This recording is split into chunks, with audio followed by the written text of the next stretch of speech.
नमस्कार, मैं विजय प्रताप सिंह आप लोगों के समक्ष कांग्रेस भारतीय राष्ट्रीय कांग्रेस का सूरत अधिवेशन 1960 के संदर्भ में चर्चा करने जा रहा हूँ। सूरत अधिवेशन यह भारतीय राष्ट्रीय कांग्रेस का 23वां वार्षिक अधिवेशन था और इस अधिवेशन की सबसे महत्वपूर्ण घटना थी कांग्रेस का विभाजन। कांग्रेस इसी अधिवेशन में दो धड़ों में विभाजित हो जाती है, एक नरम दल, एक गरम दल। नरम दल और गरम दल, इसको नरमपंथी और चरमपंथी भी कह सकते हैं, या उदारवादी और उग्रवादी विचारधारा। तो ये विभाजन हो जाता है, तो इसके इस विभाजन के कई कारण थे।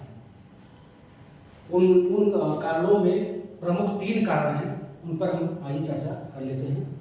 तो पहला कारण, जो प्रमुख कारण था, वह था विचारधाराओं में अंतर।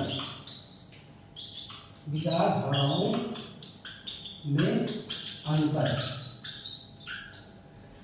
कांग्रेस के गरमपंथी और नरमपंथी लोगों की विचारधाराओं में अंतर था, इसी वजह से इसका विभाजन अंततः हो जाता है। और दूसरा कारण था, या जिसको हम तात्कालिक कारण बोल सकते हैं, तो अध्यक्ष के पद को लेकर के विचारधाराओं में अंतर था।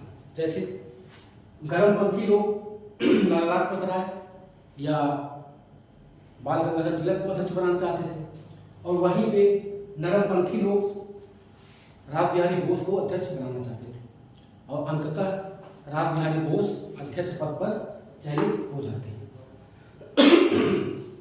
दूसरा कारण था, दूसरा प्रमुख कारण है, या तीसरा प्रमुख कारण विभाजन का, कि गरमपंथी लोग जो स्वदेशी और बहिष्कार आंदोलन चलाया जा रहा था बंगाल विभाजन के विरोध में, उसको पूरे देश में फैलाना चाह रहे थे, जबकि नरमपंथी लोग उस आंदोलन को केवल बंगाल तक ही सीमित करना चाहते थे। इन्हीं सभी कारणों से अंततः कांग्रेस विभाजित हो जाती है, और बाद में जब 1916 में कांग्रेस का वार्षिक अधिवेशन होता है, तो फिर से नरमपंथी और गरमपंथी एक हो जाते हैं।